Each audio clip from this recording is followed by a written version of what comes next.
Hello बच्चों, आपका स्वागत है श्याम सर की क्लास में। बच्चों, आज हम कक्षा 12 के महत्वपूर्ण हम सूत्र फार्मूले मतलब आपके भाग फर्स्ट और सेकंड के महत्वपूर्ण जो भी फार्मूले हैं फटाफट आप रिवीजन कर लीजिएगा। मतलब इकट्ठे अब ऐसे आप बुक से पढ़ेंगे तो पूरे फार्मूले आपको ढूंढ ढूंढ के एक बार तैयार करना पड़ेगा। यहाँ पूरे फार्मूले आपको इकट्ठे हम यहाँ पे दे देंगे, आपको बता देते हैं, आप उसको एक बार देख लीजिएंगे वीडियो तो एक बार आपका फार्मूला फटाफट रिवीजन हो जाएगा, जिससे आपको एग्जाम में सहयोग मिलेगा। चलिए बच्चों, हम लोग शुरू करते हैं। आपका पहला फार्मूला आपके पहले चैप्टर शुरू करते हैं और जितना आज हो जाता है बच्चों एक भाग यहाँ पे हम डाल देते हैं वीडियो, उसको आप लोग देख लीजिए। पहला फार्मूला, पहले फार्मूले में आपका शुरू होता है पहले चैप्टर से, दो आवेशों के बीच लगने वाला वैद्युत बल। दो आवेशों के बीच यहां लिख देते हैं, दो स्थिर बिंदु आवेशों के बीच, अर्थात दो स्थिर बिंदु आवेशों के बीच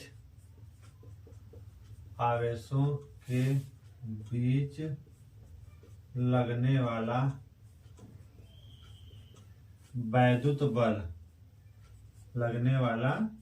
बल आपका पहला फार्मूला, जो किसका फार्मूला होगा बच्चों, F बराबर आपका 1/4 pi epsilon not Q1 Q2 upon R square. ये दो आवेशों के बीच लगने वाले वैद्युत बल का फार्मूला है। दूसरा फार्मूला आपका बनता है बहुल आवेशों के बीच बल, अर्थात अध्यारोपण के सिद्धांत से बहुल आवेशों के बीच जो बल होता है उसका फार्मूला बच्चों।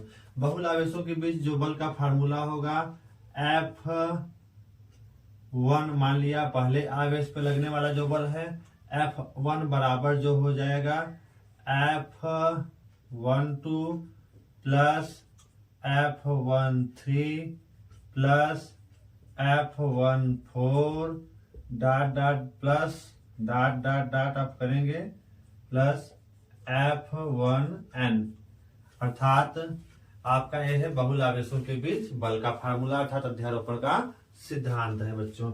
आपका अब अगला फार्मूला बच्चों हो जाएगा, जैसा कि अगला फार्मूला हम लोग देखेंगे, अगले फार्मूले में हम लोग देखेंगे पृष्ठ आवेश घनत्व के बारे में बच्चों। अगला फार्मूला आपका पृष्ठ आवेश, एक फार्मूला चाहेंगे तो आप इसका विस्तार भी कर सकते हैं। अगर आप इस फार्मूले को आगे बढ़ाना चाहते हैं तो F1 बराबर आपका हो जाएगा, अगर देखेंगे तो सब में 1/4 पाई एप्सिलॉन नॉट और आपका क्या हो जाएगा तब Q1 Q2 अपान R12। और अगर यहाँ पे आप सदिश के रूप में दिखाना चाहते हैं तो सदिश के रूप में दिखा दीजिए, तो इकट्ठे आप ऐसे लीजिए, आप कॉमन ले लीजिए, सब में वही होगा प्लस Q1 Q3 अपान R13 प्लस आपका क्या हो जाएगा Q1 और Qn अपान R1n। तो इस तरह से आपका बहुल आवेशों के बीच बल का फार्मूला हो जाएगा। अगला तीसरा फार्मूला आपका बनेगा बच्चों। तीसरा फार्मूला आपका होता है आपका आवेश घनत्व के बारे में। तो आपका पहला होता है रेखीय आवेश घनत्व, रेखीय आवेश घनत्व का फार्मूला, रेखीय आवेश घनत्व को आपको किससे व्यक्त करते हैं बच्चों, रेखीय आवेश घनत्व को आपको लेमडा से, तो लेमडा बराबर आपका हो जाएगा dq अपान dl, ये है आपका रेखीय आवेश घनत्व का।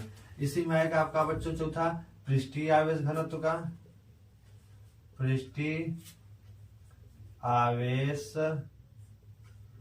घनत्व, जो आपका पृष्ठीय आवेश घनत्व का फार्मूला हो जाएगा सिग्मा बराबर dq अपान dA, क्योंकि ये पृष्ठीय आवेश घनत्व है तो dq अपान क्या हो जाता है बच्चों, dq अपान dA लिखिए, चाहे dq अपान ds हो जाता है, dq अपान क्या हो जाएगा बच्चों, ds हो जाएगा। तो आपका पृष्ठीय आवेश घनत्व है। इसी तरह से आता है पांचवा आयतन आवेश घनत्व, आयतन आवेश घनत्व का जो फार्मूला बनेगा, आयतन आवेश घनत्व आपका किससे व्यक्त किया जाता है बच्चों, आयतन आवेश घनत्व को आपको व्यक्त किया जाता है रो से बच्चों। तो रो बराबर आपका क्या हो जाएगा, dq अपान क्या हो जाएगा, डीवी हो जाएगा। डी क्यू अपान डीवी आपका हो जाता है आयतन आवेश घनत्व का फार्मूला। इस तरह से आपके 5 फार्मूले हैं। चलिए बच्चों हम लोग कंटिन्यू देख चलिए हम लोग छठवें फार्मूले को देखते हैं। छठवां फार्मूला है वैद्युत क्षेत्र की तीव्रता। तो वैद्युत क्षेत्र की तीव्रता का फार्मूला, वैद्युत क्षेत्र की तीव्रता, वैद्युत क्षेत्र की तीव्रता को ई से व्यक्त करते हैं। ई बराबर होता है एफ अपान क्यू नॉट। ई बराबर एफ अपान क्यू नॉट एक इसकी फार्मूला हो जाएगा वैद्युत क्षेत्र की तीव्रता का। फिर अगला फार्मूला है बच्चों बिंदु आवेश के कारण, बिंदु आवेश के कारण, बिंदु आवेश के कारण वैद्युत क्षेत्र की तीव्रता, वैद्युत क्षेत्र की तीव्रता का जो फार्मूला बनेगा ई बराबर 1/4 epsilon naught Q upon R square. Q upon क्या हो जाएगा बच्चों, आर स्क्वायर हो जाएगा। चलिए हम लोग आगे चलते हैं बच्चों। वैद्युत द्विध्रुव आघूर्ण, अगला बच्चों है वैद्युत द्विध्रुव आघूर्ण। P बराबर 2Q और L, ये आपका वैद्युत द्विध्रुव आघूर्ण का फार्मूला हो जाएगा। अगला हम लोग देखते हैं वैद्युत द्विध्रुव आघूर्ण के बाद का फार्मूला बच्चों। चलिए कंटिन्यू करते हैं। वैद्युत द्विध्रुव की, वैद्युत द्विध्रुव की अच्छी स्थिति पर, अच्छी स्थिति पर वैद्युत क्षेत्र की तीव्रता, वैद्युत क्षेत्र की तीव्रता क्या होती है बच्चों, इसका फार्मूला E बराबर 1/4 epsilon naught 2P upon r cube होता है, 2P upon r cube. E बराबर 1/4 एप्सिलॉन नॉट 2P अपान बच्चों आर क्यूब हो जाएगा। चलिए आगे हम लोग देखते हैं इसी क्या जुड़ा हुआ टॉपिक, वैद्युत द्विध्रुव के कारण, वैद्युत द्विध्रुव के कारण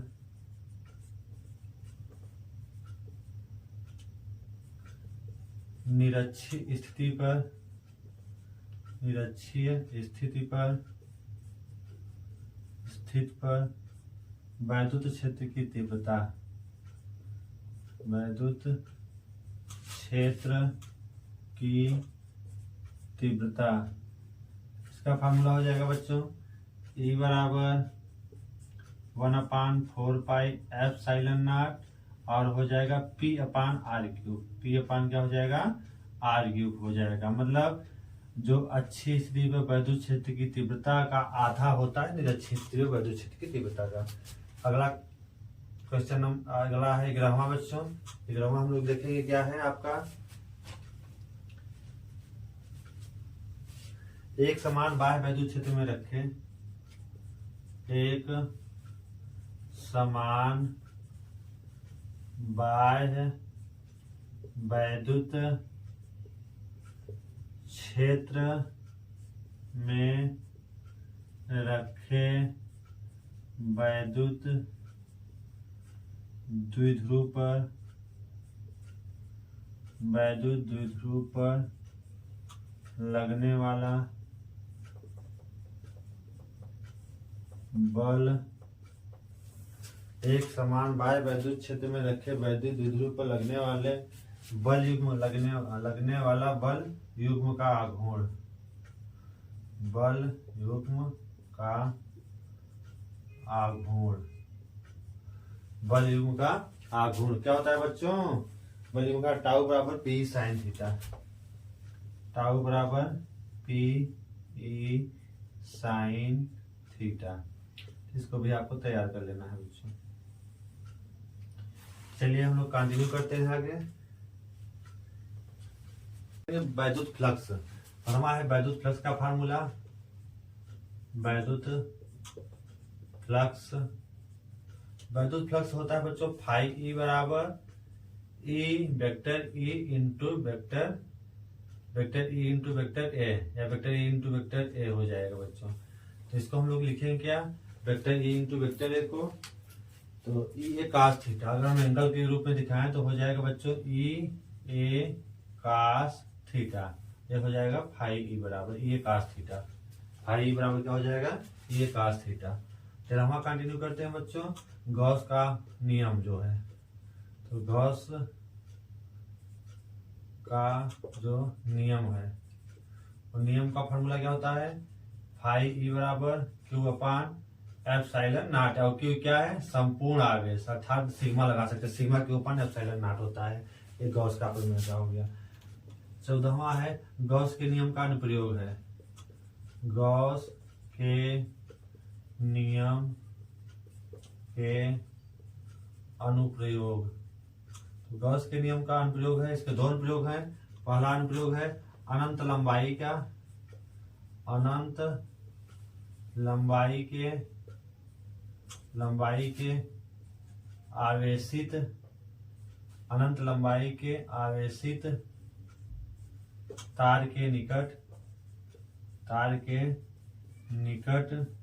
वैद्युत क्षेत्र की तीव्रता, वैद्युत क्षेत्र की तीव्रता का फार्मूला होता है E बराबर 1/4 pi epsilon naught 2 lambda upon होता है R। 1/4 pi epsilon naught 2 lambda upon क्या हो जाएगा बच्चों, R हो जाता है। चलिए, और इनका दूसरा जो अनुप्रयोग होता है उसको हम लोग देखते हैं। दूसरा इनका अनुप्रयोग है अनंत लंबाई के आवेशित, अनंत लंबाई के आवेशित समतल चादर के निकट वैद्युत क्षेत्र की तीव्रता का जो फार्मूला होगा बच्चों, E बराबर सिग्मा अपान 2 एप्सिलॉन नॉट होता है। E बराबर सिग्मा अपान 2 एप्सिलॉन नॉट हो जाएगा। चलिए हम लोग अब आगे चलते हैं। वैद्युत विभव, इस तरह से अनंत लंबाई या अनंत विस्तार के समतल चादर का हो गया। अब हम लोग आगे चलते हैं 15वें फार्मूले की ओर। अब आता है बच्चों वैद्युत विभव। इस तरह से पहले चैप्टर में लगभग हो गया, विभव वाला चैप्टर शुरू होगा। अब वैद्युत विभव का फार्मूला, वैद्युत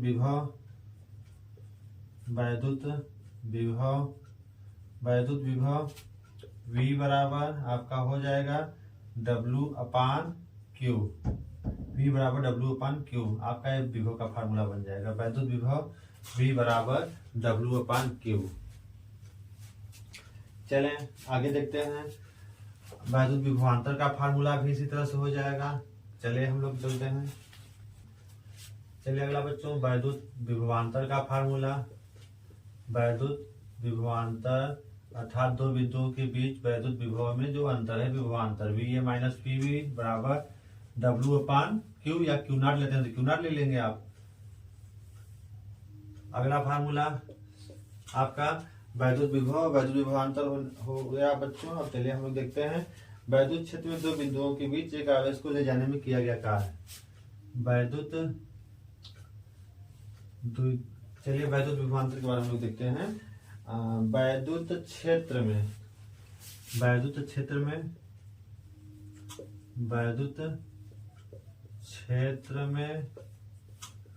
दो बिंदुओं के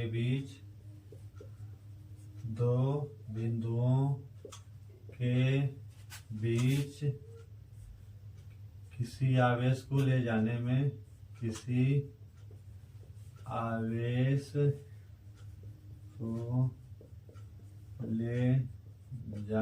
किया गया कार्य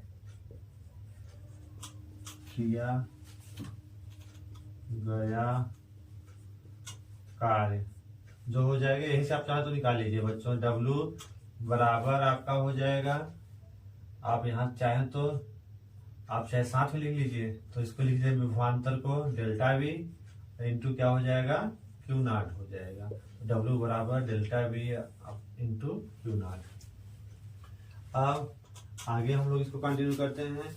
बिंदु आवेश के कारण, इसी में एक तो और रहेगा बच्चों, दो वैद्युत क्षेत्र में दो बिंदुओं के बीच किसी आवेश को ले जाने में उसके पास जो उसकी गतिज ऊर्जा का फार्मूला।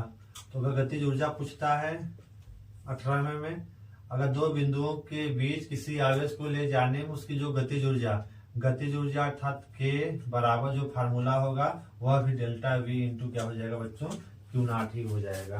क्या हो जाएगा, delta we into Q not. और उन्हीं दो बिंदुओं के बीच अगर उस आवेश को ले जाने में उसका वेग कितना होगा, अगर वेग का फार्मूला पूछता है, आप वेग के लिए भी फार्मूला आप लिख लेंगे। दो बिंदुओं के बीच आवेश को ले जाने में प्राप्त वेग v बराबर under root 2q into delta V upon क्या हो जाता है, m हो जाता है। 2q डेल्टा वी अपान क्या हो जाएगा बच्चों, m। ये आपका है गतिज ऊर्जा और एक इसका हो जाएगा वेग का फार्मूला, इसी से जुड़ा हुआ। दो बिंदुओं के बीच जैसे बाह्य वैद्युत क्षेत्र है, इसमें किसी आवेश को बिंदु बी से बिंदु ए तक ले जाते हैं आवेश क्यू को, तब आपको यहां से यहां तक ले जाने में किया गया कार्य का फार्मूला और इसकी गतिज ऊर्जा का फार्मूला, इसके वेग का फार्मूला आप आसानी से इस तरह से लिख सकते हैं। चलिए अगला 8वां इसको लिखते हैं। अगला कुछ फार्मूला क्या होगा, अगला है बिंदु आवेश के कारण वैद्युत विभव। बिंदु आवेश के कारण, बिंदु आवेश के कारण वैद्युत विभव, बिंदु आवेश के कारण वैद्युत विभव। बिंदु आवेश के कारण वैद्युत विभव जो होता है v बराबर 1/4 पाई एप्सिलॉन नॉट और q अपान क्या हो जाएगा, r हो जाता है। v बराबर 1/4 पाई एप्सिलॉन नॉट, q अपान क्या हो जाएगा, r हो जाएगा। और विभव का मात्रक क्या हो जाता है बच्चों, वोल्ट हो जाता है। इसका मात्रक भी क्या होता है, वोल्ट होता है। इस तरह से आप इसको लिख लेंगे। चलिए आगे हम लोग देखते हैं अगला 19वां जो की है।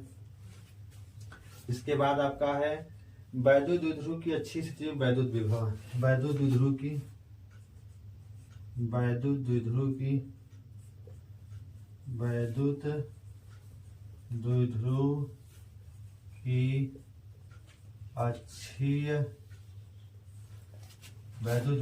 अच्छी स्थिति पर वैद्युत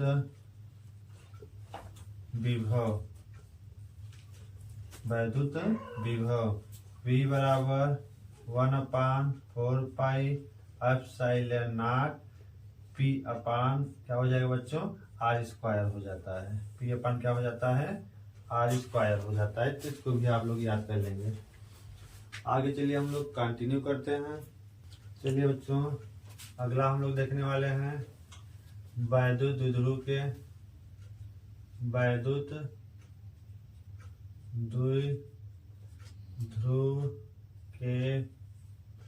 निरक्षीय स्थिति पर वैद्युत विभव। इसका फार्मूला हो जाएगा बच्चों, इसका वैद्युत विभव निरक्षीय वैद्युत विभव का फार्मूला क्या होता है, v बराबर 0 होता है। और अगला है इसी का वैद्युत द्विध्रुव के कारण किसी बिंदु पर वैद्युत जो विभव होगा, वैद्युत विभव का जो फार्मूला होगा वो हो जाएगा v बराबर 1/4 pi epsilon not, 1/4 pi epsilon not और p cos theta upon r square हो जाता है। p cos theta upon r square हो जाएगा। चलिए अगला हम लोग देखते हैं।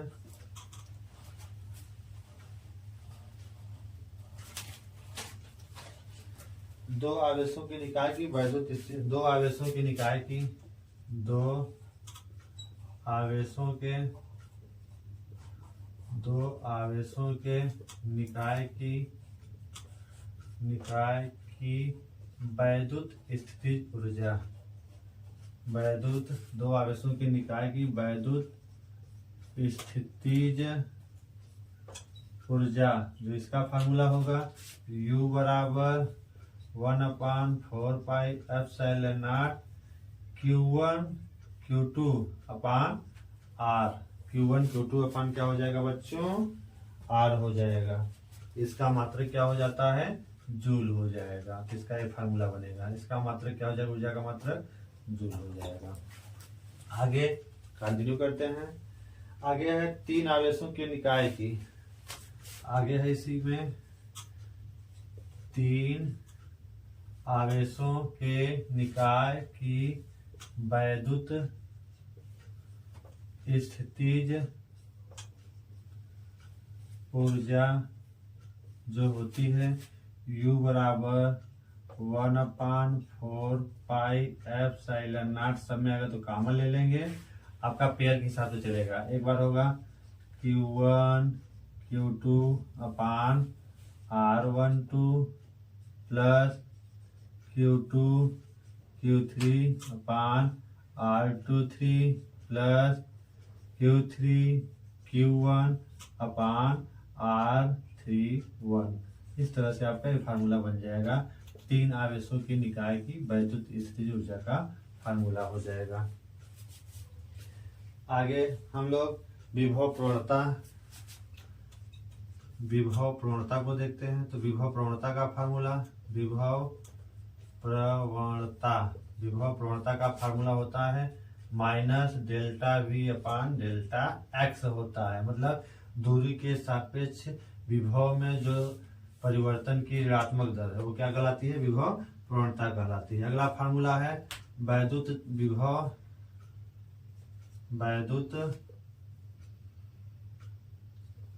क्षेत्र की तीव्रता तथा विभव प्रवणता में संबंध, इनमें संबंध क्या होता है, E बराबर माइनस डेल्टा V अपान डेल्टा x हो जाएगा। विभव प्रवणता और वैद्युत क्षेत्र में संबंध का फार्मूला है। अगला क्या है बच्चों, देखते हैं। एक समान बाह्य वैद्युत क्षेत्र में वैद्युत द्विध्रुव को घुमाने में किया गया कार्य। एक समान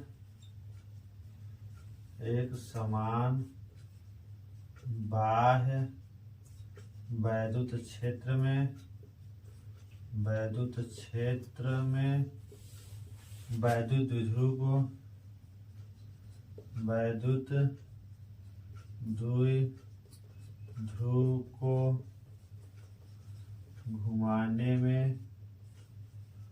घुमाने में किया गया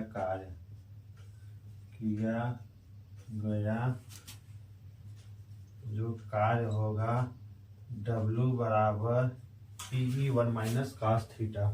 PE1 minus cos theta, W बराबर हो जाता है PE1 माइनस cos थीटा।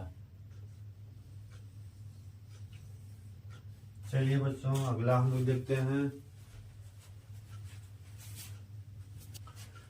चलिए बच्चों हम लोग अगला देखते हैं। वैद्युत क्षेत्र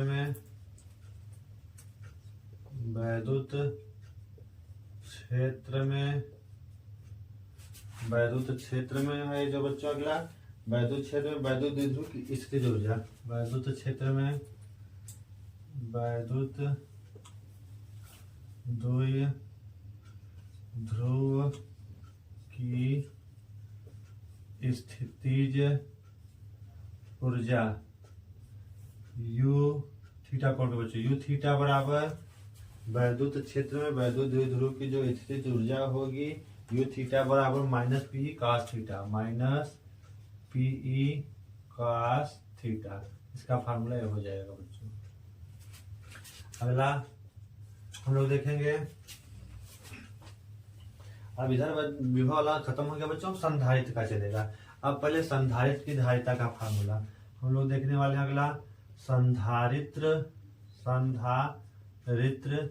की धारिता का फार्मूला क्या बनेगा?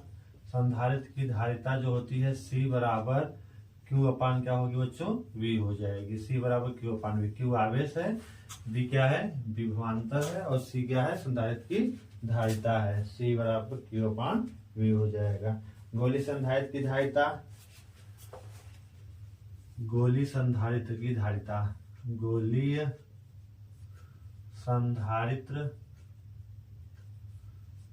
संधारित्र की जो धारिता हो जाएगी बच्चों वो C बराबर 4 पाई एप्सिलॉन नॉट के इंटू हो जाता है R। 4 पाई एप्सिलॉन नॉट और 4 पाई एप्सिलॉन के इंटू क्या हो जाता है बच्चों?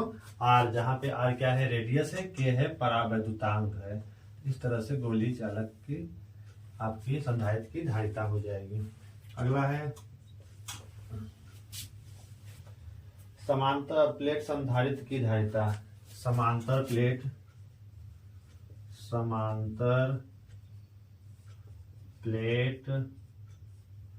संधारित्र की धारिता का जो फार्मूला होगा, समांतर प्लेट संधारित्र की धारिता का फार्मूला C बराबर के एप्सिलॉन नॉट A अपान क्या होता है बच्चों? D। अगर परावैद्युत पदार्थ के लिए है तो परावैद्युत पदार्थ भी तो होता जाता है K बराबर एप्सिलॉन नॉट A अपान क्या हो जाएगा तब? D। अगर संधारित्र की प्लेटों के बीच कोई परावैद्युत पदार्थ रखा है तब समांतर प्लेट संधारित्र की धारिता C बराबर K एप्सिलॉन नॉट A अपान क्या हो जाएगा? D हो जाएगा। और धारिता का मात्रा क्या होता है बच्चों? फैरड होता है। इसको भी आप याद रखना, इसका मतलब क्या होता है? फैरड। अगला क्या है? यदि समांतर प्लेट संधारित्र की जो है धारिता, यदि जब आपको लिखना है समांतर प्लेट संधारित्र की धारिता आपको लिखनी है, समांतर प्लेट संधारित्र की धारिता, कब धारिता लिखनी है बच्चों? जब समांतर प्लेट संधारित्र की धारिता लिखनी है, लेकिन कब? जब प्लेटों के बीच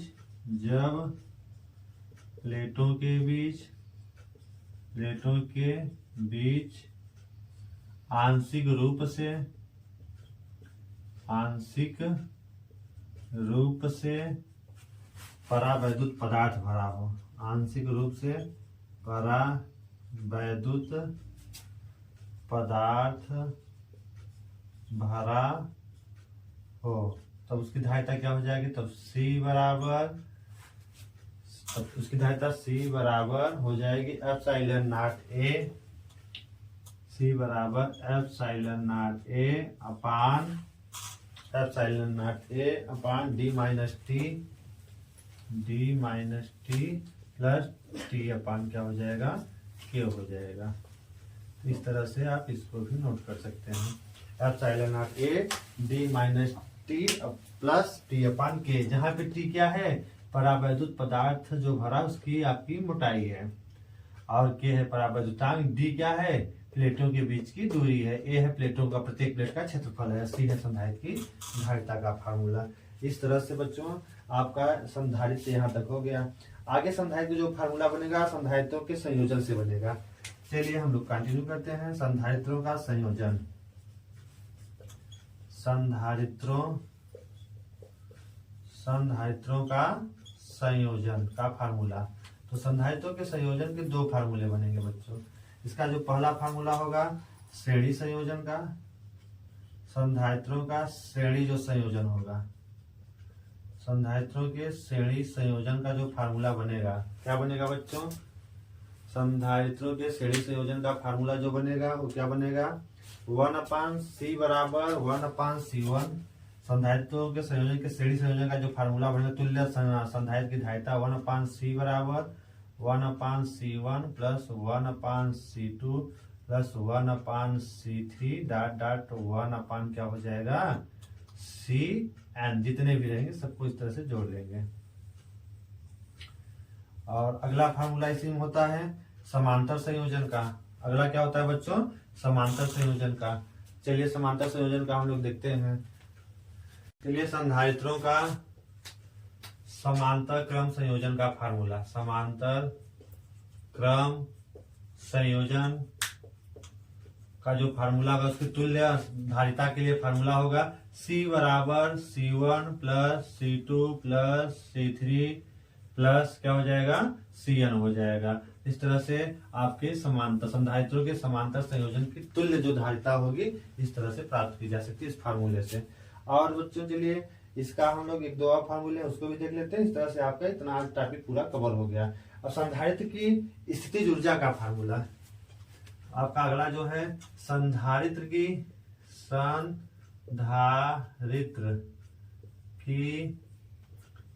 स्थितिज ऊर्जा का फार्मूला। संधारित्र की स्थितिज ऊर्जा का जो सूत्र होगा, संधारित्र की स्थितिज ऊर्जा का जो फार्मूला होगा तो U बराबर संधारित्र की स्थितिज ऊर्जा का फार्मूला U बराबर हाफ Q स्क्वायर अपान क्या हो जाएगा बच्चों C हो जाएगा। हाफ Q स्क्वायर बाई क्या हो जाएगा C हो जाएगा, या फिर हाफ CV स्क्वायर, या U बराबर हाफ CV स्क्वायर हो जाएगा। तो दोनों फार्मूले आपको तैयार कर लेने हैं।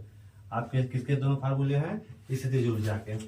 अगला संधारित्र का जो फार्मूला आपका है समांतर प्लेट संधारित्र प्लेटों के बीच ऊर्जा घनत्व, संधारित्र की प्लेटों के बीच ऊर्जा घनत्व, समांतर प्लेट संधारित्र की प्लेटों के बीच संधारित्र की प्लेटों के बीच ऊर्जा घनत्व जो होगा उसका फार्मूला होगा स्मॉल u बराबर कैपिटल U अपान AD अर्थात आयतन। AD क्या है, आयतन है, U क्या है, आपकी ऊर्जा है। अर्थात U बराबर U का मान कितना दिया है बच्चों, हाफ, जिसको हल करेंगे तो half epsilon not E square आता है। Half epsilon not E square इसका फार्मूला होगा। किसका फार्मूला है, ऊर्जा घनत्व का फार्मूला है। किसका फार्मूला है, ऊर्जा घनत्व का फार्मूला है। इस तरह से बच्चों आज हमने आपको कंटिन्यू कराते हुए आपको हमने पहले चैप्टर दूसरे चैप्टर के सारे महत्वपूर्ण फार्मूले हमने एक स्थान पे आपको दे दिया है। इसको आप तैयार कर लीजिएगा अच्छे से। अगले भाग में हम इसके और